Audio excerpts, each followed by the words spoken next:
এই বান্ধবী, তোমার দাদা বাড়িতে তো? হ্যাঁ, কেন? তাহলে চল, তোরা বাসা যায়, চল চল। এখন কেন যাবি আবার? কেন, তোদের বাসা আমি যেতে পারি না? হ্যাঁ চল, দেখ।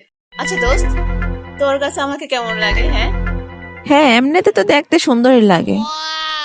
আরে মানুষ হিসেবে দেখ, আমার মনটা দেখ কেমন লাগে বল। খুব বাজে, খুবই বাজে। তোর মনে এত হিংসা, তুই এত ঝগড়া করস, আমি জানতাম না। জানলে তোর লগে বন্ধু তো জীবন। তুই কি থামলি নাকি লাথি মারবো এখন? আচ্ছা, তোর ভাইয়া তো অনেক বয়স হয়েছে, হ্যাঁ? বিয়ে দিবি কবে তোর ভাইয়াকে? না, এইসব নিয়ে এখনো বাবা হয় নাই, বুঝছস? তোর ভাইয়ার কোনো মেয়েকে পছন্দ আছে?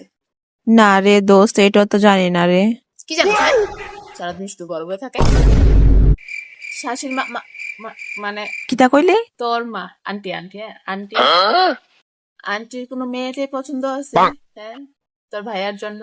না, বাসায় এইসব নিয়ে কথা টথা বলে নাই, শুনছি না। ও আচ্ছা আচ্ছা। কেন, তোরা তো হাঁসের জ্বালা উঠছে কেন শুনি? ওই ওই কি? আমি খুঁজে দেখতাম আর কি তোর ভাইয়ার জন্য মেয়েতে, তার জন্য বুঝলি না? ও আচ্ছা, থাক, তোর মায়া খোঁজা লাগবো না।